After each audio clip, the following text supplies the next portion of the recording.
میرا یہ قدم تمام اولیاء کرام کی گردن پر ہے۔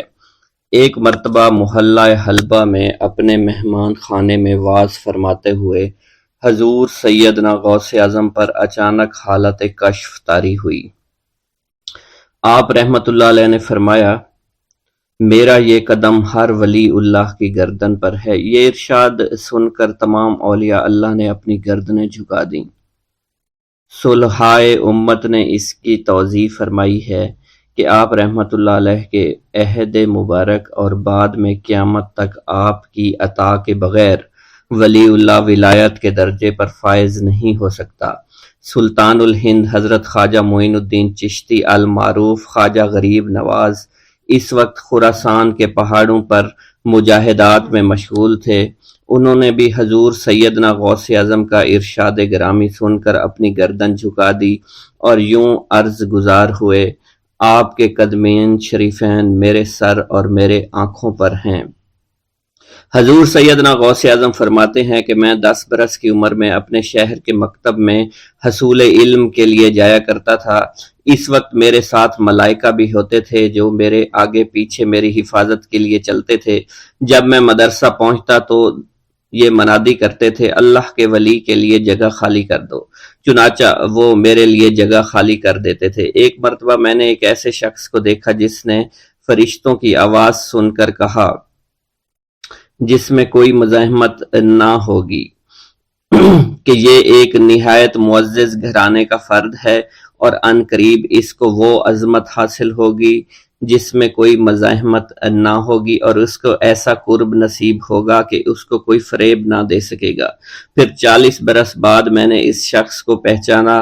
وہ شخص ابدالوں میں سے تھا۔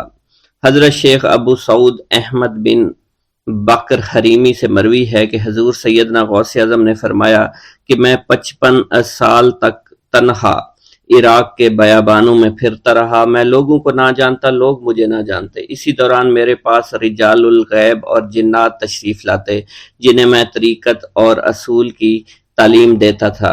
ابتدا میں جب میں عراق میں داخل ہوا تو حضرت خضر میرے ہم سفر بنے، اور بعد میں اس وقت ان کو پہچانتا نہ تھا، اور اس کے ساتھ میرا معاہدہ ہوا کہ میں ان کے کسی حکم کی خلاف ورزی نہیں کروں گا۔ ایک مرتبہ انہوں نے مجھے ایک جگہ بیٹھنے کا حکم دیا اور میں اس جگہ 3 سال تک بیٹھا رہا۔ سال میں ایک مرتبہ حضرت خضر میرے پاس تشریف لاتے، فرماتے کہ یہی تیرا مقام ہے جہاں تجھے پہنچایا گیا ہے۔ اس عرصہ کے دوران تمام نفسانی خواہشات مجھ پر انسانی شکل میں وارد ہوئیں، لیکن اللہ عز و جل نے مجھے ہر موقع پر استقامت عطا فرمائی اور مجھے ان خرافات سے بچائے رکھا۔ ابتدا میں میرا نفس مجاہدہ کا کوئی طریقہ اختیار کرتا تو میں اس پر قائم ہو جاتا اور کسی چیز کو قبول نہ کرتا تھا۔ ایک طویل مدت تک اپنا گلا گھونٹتے ہوئے میں مدائن کے جنگلوں میں مجاہدات میں مشغول رہا۔ حضور سیدنا غوث اعظم فرماتے ہیں کہ میں نے اپنے نفس کو مختلف مجاہدوں، مختلف ریاضتوں اور مختلف مشقتوں میں ڈالے رکھا۔ 1 سال تک میں گری ہوئی چیزیں اٹھا کر کھاتا رہا، دوسرے سال پانی پر گزارا کیا، اور تیسرے سال نہ میں نے کچھ کھایا، نہ پیا اور نہ ہی سویا۔ ایک مرتبہ شدید سردی کی وجہ سے میں ایوان کسریٰ کے کھنڈرات میں سویا تو رات بھر میں 40 مرتبہ طبیعت خراب ہوئی۔ حضور سیدنا غوث اعظم فرماتے ہیں، ہر سال ایک بزرگ آتے اور وہ مجھے جبہ دے کر چلے جاتے۔ اسی طرح میں نے بے شمار طریقوں سے دنیا اور نفس سے چھٹکارا پانے کی کوشش کی۔ لوگ مجھے دیوانہ سمجھتے تھے۔ میں برہنہ جسم جنگلوں میں چلا جاتا اور کانٹوں پر لوٹتا شور مچاتا تھا۔ میرا تمام بدن سے خون جاری ہو جایا کرتا تھا اور لوگ مجھے اٹھا کر شفا خانے لے جایا کرتے، جہاں میری حالت مزید بگڑ جاتی۔ ایک وقت ایسا بھی آیا جب مجھ میں اور مردہ میں کوئی فرق نہ تھا۔ لوگ کفن لے کر آئے، غسال کو بلوایا کہ وہ مجھے غسل دے دیں۔ ابھی انہوں نے مجھے غسل دینے کے لیے تختہ پر ڈالا ہی تھا کہ میری حالت درست ہو گئی۔ میں اٹھ کھڑا ہوا۔ طریقت کی ان پرخطر راہوں میں نہ تو میں کبھی خوف زدہ ہوا اور نہ کبھی میرا نفس مجھ پر غلبہ پا سکا، اور نہ ہی دنیا کی آرائش مجھے حیران کر سکی۔ حضور سیدنا غوث اعظم فرماتے ہیں، شیطان نے میرے گرد بے شمار جال بچھائے۔ جب میں نے اس سے کہا کہ یہ کیا ہے تو اس نے کہا، یہ دنیاوی چیزیں ہیں اور میں ان جالوں سے تم جیسوں کو شکار کرتا ہوں۔ میں نے 1 سال تک شیطان کا مقابلہ کیا، اس کے بچھائے ہوئے تمام جالوں کو ختم کر دیا۔ اس کے بعد میرے سینے کو کھول دیا گیا اور مجھ پر بے شمار خلائق ظاہر ہوئے۔ حضور سیدنا غوث اعظم فرماتے ہیں میں نے دریافت کیا کہ یہ اللہ کیسے ہیں؟ جواب ملا کہ یہ خلق کے اسباب ہیں جو تم سے ملے ہوئے ہیں۔ میں سال بھر ان کی جانب متوجہ رہا یہاں تک کہ وہ مجھ سے جدا ہو گئے۔ جب مجھ پر میرا باطن ظاہر کیا گیا تو میں نے اپنے قلب کو بہت سے علائق سے ملوث پایا۔ میں نے دریافت کیا کہ یہ علائق کیا ہیں؟ جواب ملا یہ تمہارے ارادے، تمہارے اختیارات ہیں۔ چنانچہ 1 سال تک ان کی جانب متوجہ رہا کہ وہ مجھ سے دور ہو گئے۔ میرا قلب ان تمام غلاظتوں سے نجات پا گیا۔ پھر مجھ پر میرے نفس کو ظاہر کیا گیا، میں نے اس کا مشاہدہ کیا، مجھے معلوم ہوا اس کے ساتھ کچھ امراض اور بھی ہیں اور نفس کی خواہشات زندہ ہیں، نفس کا شیطان سرکش ہے۔ چنانچہ میں نے سال بھر پھر توجہ دلائی اور میرے نفس کے تمام امراض سرے سے ہی ختم ہو گئے اور اس کے شیطان نے کلمہ پڑھ لیا اور پھر میرے تمام امور اللہ کے لیے ہو گئے اور میں اپنی ہستی سے باہر نکل آیا۔ حضور سیدنا غوث اعظم فرماتے ہیں پھر میں توکل کے دروازے پر آیا تاکہ میرا مقصد پورا ہو، لیکن جب میں نے توکل کے دروازے پر پہنچا تو بے شمار لوگ موجود تھے۔ میں اس ہجوم کو چیرتا ہوا آگے بڑھا اور شکر کے دروازے پر پہنچ گیا، یہاں پر بھی لوگوں کا جمع غفیر موجود تھا، اس سے بھی چیرتا ہوا آگے بڑھا اور مشاہدہ کے دروازے پر پہنچ گیا اور یہاں پر موجود ہجوم کو چیرتا ہوا اندر داخل ہوا، حتیٰ کہ سب سے آخر میں مجھے فقر کے دروازے پر لایا گیا۔ فقر کا دروازہ خالی تھا۔ جب اس دروازہ میں داخل ہوا تو دیکھا جن جن چیزوں کو میں نے ترک کیا تھا وہ سب یہاں موجود تھیں۔ یہاں مجھے ایک بہت بڑے روحانی خزانے کی فتوحات سے نوازا گیا اور میرے لیے تمام دنیا کے خزانے کھول دیے گئے۔ مجھے روحانی عزت، دائمی فنا اور خالص آزادی عطا فرمائی گئی۔ میری تمام چیزیں جو میری ہستی اور میری صفات سب معدوم ہو گئیں اور میری ہستی کی جگہ کسی اور نے لے لی۔ حضرت شیخ ابو سعید مخزومی نے حضور سیدنا غوث اعظم کو خرقہ خلافت سے نوازا اور فرمایا اے عبد القادر، یہ وہ خرقہ ہے جو حضور نبی کریم صلی اللہ علیہ وسلم نے حضرت سیدنا علی المرتضیٰ کو عطا فرمایا، اور حضرت سیدنا علی المرتضیٰ نے یہ خرقہ حضرت خواجہ حسن بصری کو عطا فرمایا تھا، جس سے ہوتا ہوا یہ خرقہ مجھ تک پہنچا، اور یہ تمہاری امانت تھی جو میں نے تم تک آج پہنچا دی ہے۔ حضور سیدنا غوث اعظم نے جب خرقہ مبارک کو زیب تن کیا تو آپ پر بے شمار انوار و تجلیات کی بارش ہونا شروع ہو گئی۔ حضور سیدنا غوث اعظم نے حضرت شیخ ابو سعید مخزومی کے مدرسہ میں تدریسی فرائض سر انجام دینا شروع کر دیے۔ آپ کے لیے فی الحال تدریسی مصروفیات کے علاوہ کوئی کام نہ تھا۔ آپ کی شبانہ روز کی محنت سے آپ کے نام کا شعرہ کچھ ہی دنوں میں سارے بغداد میں پھیل گیا۔ طلبہ دور دراز کے علاقوں سے علم کے حصول کے لیے آنے لگے۔ طلبہ کی تعداد جب مزید بڑھنا شروع ہو گئی تو ارد گرد کے کئی مکانات کو خرید کر مدرسہ میں داخل کر لیا گیا۔ کتب سیر میں منقول ہے کہ 528 ہجری میں آپ مدرسہ نظامیہ کی وسیع عمارت تعمیر فرما چکے تھے۔ اس مدرسہ کی تعمیر میں آپ نے بحیثیت مزدور بھی حصہ لیا تھا۔ حضرت شیخ ابو الخشاب سے مروی ہے کہ میں جوانی میں جب علم نحو پڑھ رہا تھا تو لوگوں نے مجھے حضور سیدنا غوث اعظم کے پاس جانے کا مشورہ دیا، اور اس کی وجہ سے مجھے بھی اشتیاق ہوا کہ میں آپ کا واز سنوں۔ ایک مرتبہ کچھ لوگوں کے ہمراہ آپ کی مجلس میں دوستوں کے ہمراہ حاضر ہوا۔ آپ نے میری جانب توجہ کرتے ہوئے فرمایا ہماری صحبت اختیار کر لو۔ چنانچہ میں نے آپ کے فرمان کے مطابق آپ کی صحبت کو اختیار کر لیا۔ آپ نے مجھے علم نحو کے علاوہ علوم عقلیہ اور تقلد حاصل کیے جس سے مجھے کوئی واقفیت پہلے نہیں تھی۔ 1 سال کے عرصہ میں آپ کی نظر کرم سے میں نے وہ علوم حاصل کر لیے جو گزشتہ اتنی عمر گزارنے کے باوجود بھی مجھے حاصل نہیں ہوئے تھے۔ منقول ہے حضرت شیخ بقا بن بطو، شیخ علی بن ہیتی اور شیخ کیلوی جب حضور سیدنا غوث اعظم کے مدرسہ میں آتے تو جھاڑو دیا کرتے تھے اور چھڑکاؤ کرتے تھے، لیکن آپ کی اجازت کے بغیر کبھی اندر داخل نہ ہوتے تھے۔ اجازت ملنے کے بعد آپ حضرات اندر داخل ہوتے اور اجازت ملنے پر ہی بیٹھتے تھے۔ آپ سے امان طلب کرتے اور امان مل جانے کے بعد مؤدب ہو کر بیٹھ جاتے۔ جس وقت آپ کہیں جانے کا ارادہ کرتے تو یہ حضرات سواری کے ہمراہ چلتے۔ آپ انہیں اس فعل سے منع فرمایا کرتے تھے اور کہتے تھے کہ ہمیں آپ کے ذریعے قرب الہی حاصل ہوا ہے۔ حضرت شیخ محمد قائل الادنیٰ سے مروی ہے کہ ایک مرتبہ حضور سیدنا غوث اعظم سے دریافت کیا گیا کہ آپ کی بزرگی اور عظمت کا راز کیا ہے؟ آپ نے فرمایا کہ میں کبھی جھوٹ نہیں بولتا اور کبھی کسی سے کذب بیانی نہیں کرتا۔ خطبہ کا آغاز حمد و ثنا سے کیا کرتے تھے۔ حضور سیدنا غوث اعظم کے صاحبزادے حضرت شیخ سید عبد الرحمن فرماتے ہیں کہ والد بزرگوار اپنے وعظ کے دوران الحمدللہ رب العالمین کہہ کر خاموش ہو جاتے اور دوبارہ کہہ کر سکوت فرماتے تھے اور تیسری مرتبہ کہنے کے بعد کچھ دیر توقف فرماتے اور آپ کی محفل میں تمام اولیاء حاضر و ناظر اور خاموش ہو جایا کرتے تھے۔ پھر آپ کی محفل میں اولیاء ملائکہ ایک کثیر تعداد میں آ جاتے جو محفل کے بعد نظر نہیں آیا کرتے تھے۔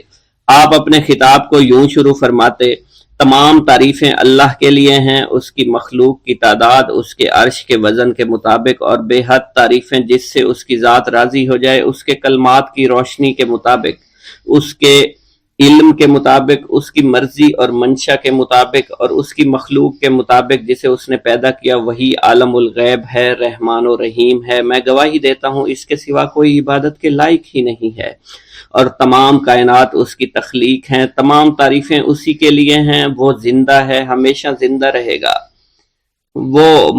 اسے موت نہیں آتی بلکہ وہ مارتا ہے، تمام بھلائیاں اسی کے لیے ہیں، اور واحد ہے، یکتا ہے، کوئی شریک نہیں ہے، کوئی وزیر نہیں ہے۔ اس نے نہ کسی کو جنا ہے اور نہ ہی اسے کسی نے جنا ہے، وہ بلند و بالا ہے، اس جیسا کوئی نہیں۔ میں اس کی گواہی دیتا ہوں حضور نبی کریم صلی اللہ علیہ وآلہ وسلم اللہ کے رسول، اللہ کے پیغمبر ہیں، وہ تمام مخلوقات سے افضل ہیں۔ اللہ عز و جل نے ان کی ہدایت دے کر ان کو بھیجا تاکہ وہ دین اسلام کو تمام ادیان پر بلند کریں، خواہ مشرکین اس کو برا سمجھیں۔ اللہ راضی ہو خلیفہ اول حضرت سیدنا ابو بکر صدیق سے، جن کی تائید حق کے ساتھ تھی، جن کو حضور نبی کریم نے عقیق کا لقب دیا، جو پاک تھے، پاکیزہ نسل سے تعلق رکھتے تھے، جنہوں نے ہر موقع پر حضور نبی کریم صلی اللہ علیہ وسلم کی حمایت کی اور ان کی تصدیق فرمائی، اور اب بھی نبی کریم کے ہمراہ ابدی آرام فرما رہے ہیں۔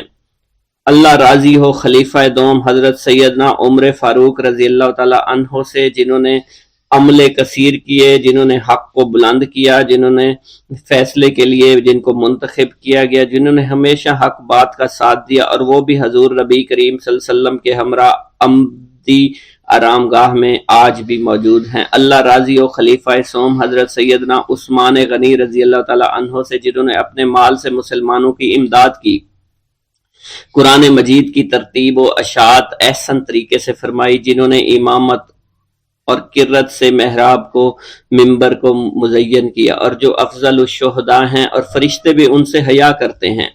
اللہ راضی ہو خلیفہ چہارم حضرت سیدنا علی المرتضیٰ سے، جو شجاعت و جواں مردی میں بے مثل ہیں، حضور نبی کریم صلی اللہ علیہ وسلم کے چچا زاد بھائی اور داماد ہیں۔ آپ دین اسلام کے امام و عالم ہیں، اور جن کے لیے حضور نبی کریم صلی اللہ علیہ وسلم نے فرمایا کہ میں تم پر فدا ہو جاؤں۔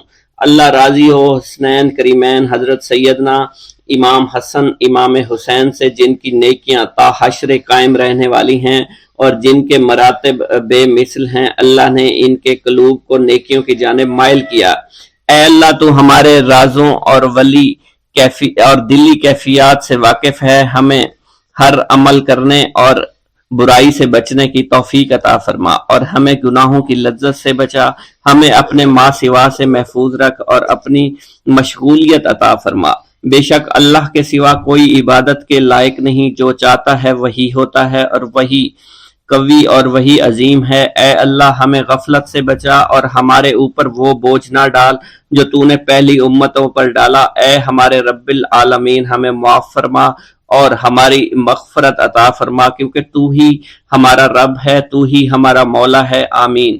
حضرت شیخ عبداللہ جبائی کا قول ہے کہ حضور سیدنا غوث اعظم رحمت اللہ علیہ نے مجھ سے ارشاد فرمایا کہ میرے نزدیک کھانا کھلانا اور حسن اخلاق افضل اور اعلیٰ ہیں۔ آپ کے پاس کبھی پیسہ نہیں ٹھہرا کرتا تھا، اگر صبح کے وقت آپ کے پاس 1000 دینار آ جاتے تو شام تک وہ غریبوں اور محتاجوں میں تقسیم ہو جایا کرتے تھے۔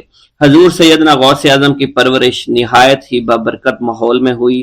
آپ نے ابتدا میں گوشہ نشینی اختیار کی اور خود کو دنیاوی غلاظتوں سے پاک رکھا۔ آپ نے 51 برس کی عمر میں شادی کی۔ جب آپ سے اس بارے میں دریافت کیا گیا تو آپ نے فرمایا، جب مجھے حضور نبی کریم صلی اللہ علیہ وسلم نے نکاح کی اجازت دی تو میں نے نکاح کر لیا۔ حضور سیدنا غوث اعظم نے اپنی ذات کو اللہ عز و جل کی خوشنودی کے لیے وقف کر رکھا تھا۔ آپ کی راتیں جاگ کر گزرا کرتی تھی اور ساری رات آپ مراقبہ اور مشاہدہ میں گم ہوا کرتے تھے۔ آپ کی عادت مبارکہ تھی کہ آپ سجدہ کو دراز کیا کرتے تھے اور بیٹھ کر مراقبہ فرمایا کرتے تھے۔ اسی دوران آپ کا جسم مبارک نورانی شعاؤں کے زیر اثر ہوتا اور کئی مرتبہ آپ نورانی شعاؤں میں غائب ہو جایا کرتے تھے۔ حضرت شیخ ابو عبداللہ بن حسنین بن ابی الفضل فرماتے ہیں کہ حضور سیدنا غوث اعظم کے بعض دہقانی مریدین ہر سال آپ کے لیے گیہوں بوتے تھے اور جائز طریقہ سے اسے پالتے تھے۔ پھر آپ کے بعض مریدین اسے پیستے اور آپ کے لیے ہر روز 4-5 روٹیاں پکاتے اور شام کو آپ کے پاس روٹیاں لے کر آیا کرتے تھے۔ آپ حاضرین میں ایک ایک ٹکڑا تقسیم کر دیتے اور جو بچ جاتا وہ اپنے لیے رکھ لیا کرتے تھے۔ حضرت شیخ خضر حسنی سے منقول ہے، حضور سیدنا غوث اعظم ایک شکستہ دل فقیر کو دیکھا۔ آپ نے اس سے اس کی کیفیت کے متعلق دریافت کیا تو اس نے کہا کہ میں آج دریا کے کنارے گیا اور ملاح سے کہا مجھے دریا کے پار لے جائے۔ اس نے انکار کر دیا۔ میں اپنے اس افلاس کے سبب پریشان اور شکستہ دل ہوں۔ ابھی اس فقیر کا کلام جاری تھا کہ ایک شخص آپ کی خدمت میں حاضر ہوا اور 30 دینار آپ کی خدمت میں پیش کیے۔ آپ نے وہ دینار اس فقیر کو دے دیے اور فرمایا کہ اس ملاح سے کہنا کہ کسی فقیر کا سوال رد نہ کیا کرے۔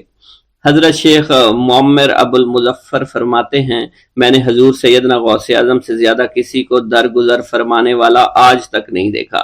آپ کی عطا کا یہ علم تھا، ایک محفل میں 400 لوگوں کو ولایت کے مقام اعلیٰ تک پہنچا دیا کرتے تھے۔ بھوکوں کو کھانا کھلانا، بیواؤں کی حاجت روائی کرنا آپ کا معمول تھا۔ جب کسی بیمار کے متعلق سنتے تو فوراً اس کی عیادت کے لیے تشریف لے جایا کرتے تھے۔ فقراء کو آپ رحمت اللہ علیہ کے در سے بغیر سوال کیے عطا ہو جایا کرتا تھا۔ حضور سیدنا غوث اعظم نے فرمایا کہ مخلوق سے کنارہ کشی سے پہلے علم حاصل کرو، کیونکہ جو شخص علم کے بغیر عبادت کرتا ہے وہ اصلاح سے زیادہ فساد میں مبتلا ہو جاتا ہے۔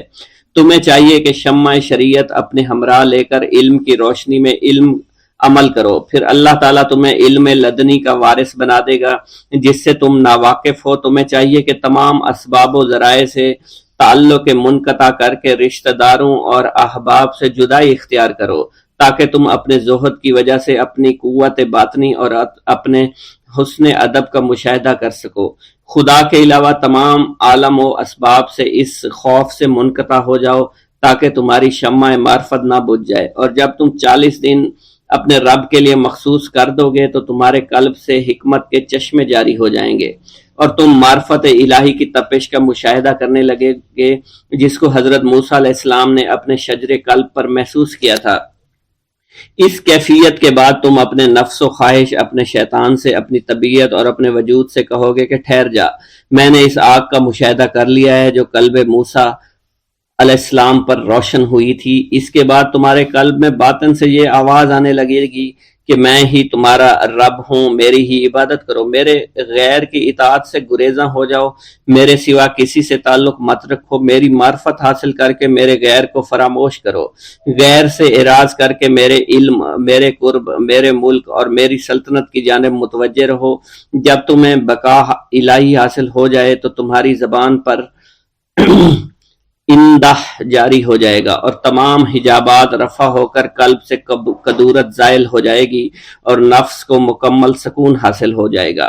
پھر جب اس کے الطاف غالب ہو جائیں گے تو تمہیں خطاب کیا جائے گا، اے قلب، فرعون نفس کی طرف توجہ کر اور اس کو راہ ہدایت پر چلاتا ہوا میری جانب آ لے اور اس سے کہہ دے کہ میرا ہی اتباع کریں، پھر انہیں رشد کے راستے پر ہدایت کر کے اس سے تعلق قائم کر اور اس کے بعد پھر قطع تعلق کر کے دوبارہ استوار کر لے اور اسی طرح سے کرتا رہے۔ حضرت شیخ و معمر سے منقول ہے، فرماتے ہیں ایک مرتبہ میں حضور سیدنا غوث اعظم شیخ عبد القادر جیلانی رحمۃ اللہ علیہ کی خدمت میں حاضر تھا۔ آپ بیٹھے کچھ لکھ رہے تھے، اسی دوران چھت سے 3 مرتبہ مٹی گری، چوتھی مرتبہ ایسا ہوا آپ نے جلال میں آ کر اس جگہ دیکھا جہاں سے مٹی گر رہی تھی۔ اسی دوران ایک چوہا اس جگہ سے نیچے گرا اور مر گیا، یہ چوہا ہی وہاں سے مٹی کھود رہا تھا۔ حضرت شیخ عمر بن مسعود بزاز فرماتے ہیں حضور سیدنا غوث اعظم وضو فرما رہے تھے، اسی دوران ایک چڑیا نے آپ کی قمیض پر بیٹ کر دی۔ آپ نے جلالی نظروں سے چڑیا کو دیکھا، وہ چڑیا اسی وقت نیچے گری مر گئی۔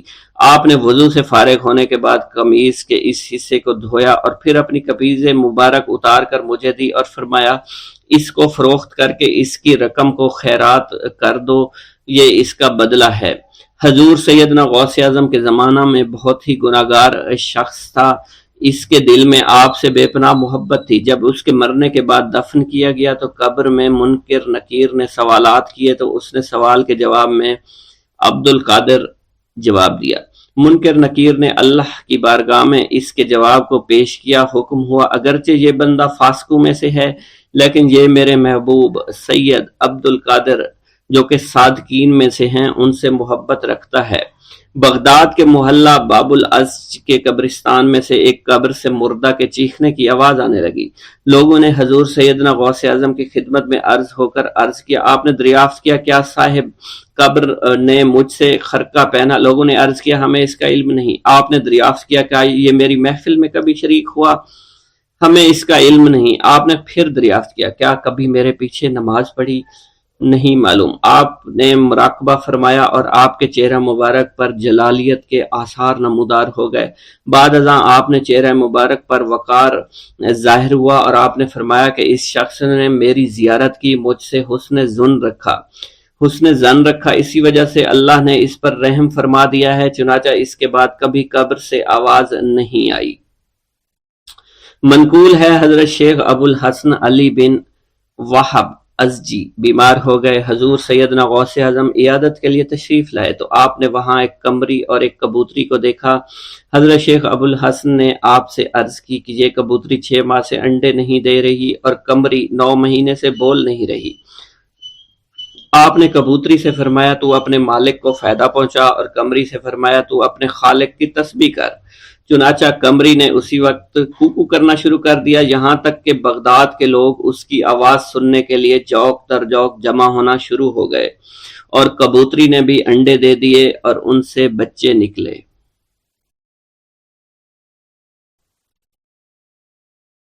سرکار غوث اعظم شیخ عبد القادر جیلانی رحمۃ اللہ علیہ دستگیر بڑے ہی منکسر المزاج، رقیق القلب، نرم طبیعت اور سادہ لوح تھے۔ اتنی بزرگ شخصیت کے اندر اعلیٰ ترین مقام پر فائز ہونے کے باوجود اپنی شان و رفعت کا ذرا برابر تصور نہ تھا۔ ہر کس و ناقص سے کمال انکساری کے ساتھ ملتے تھے، سب سے محبت کے ساتھ پیش آتے تھے۔ سادگی کا عالم یہ تھا کہ ایک مرتبہ کہیں جا رہے تھے، اثنائے راہ میں ایک گلی سے آپ کا گزر ہوا جہاں کچھ بچے کھیل رہے تھے۔ افتاد طبع کے مطابق ان بچوں سے محبت و شفقت کے ساتھ پیش آئے۔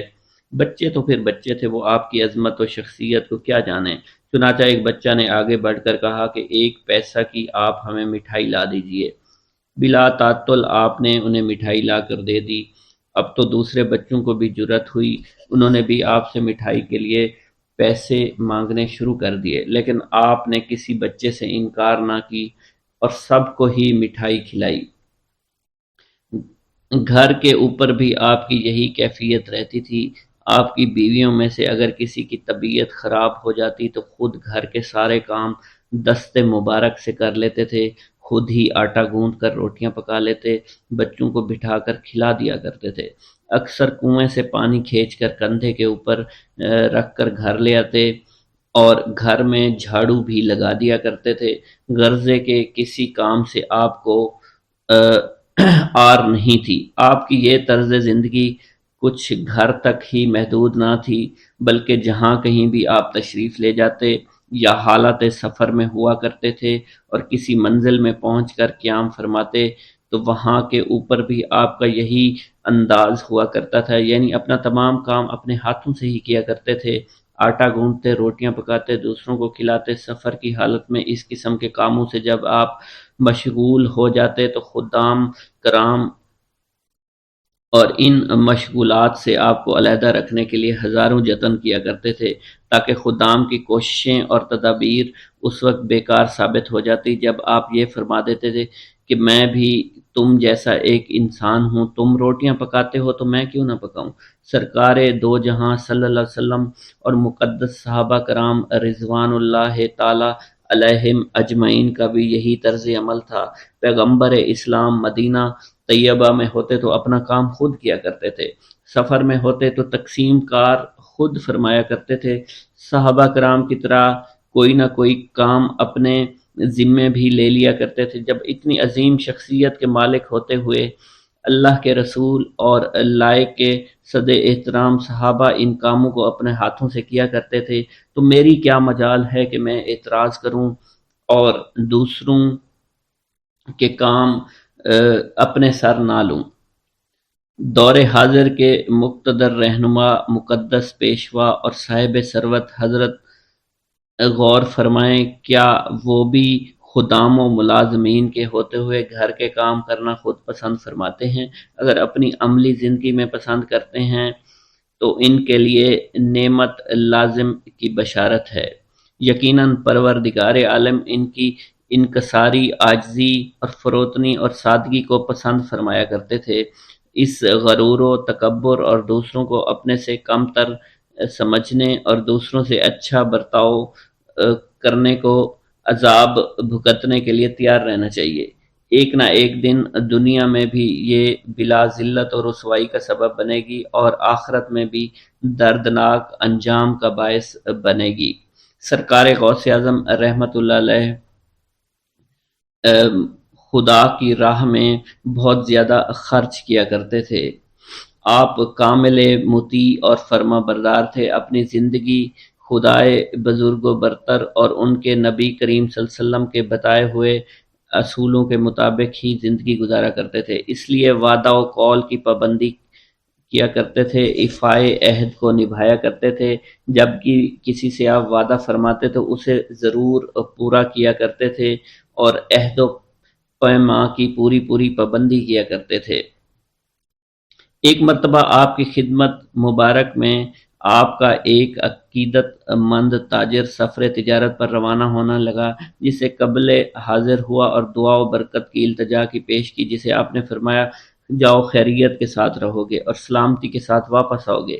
خوش عقیدہ تاجر یہ پیغام سن کر اطمینان کے ساتھ روانہ ہو گیا، لیکن بعد کو الہام کے ذریعے آپ پر یہ آشکار ہوا کہ اس سفر کے دوران اس کے لیے مکمل تباہی مقتدر ہو چکی ہے۔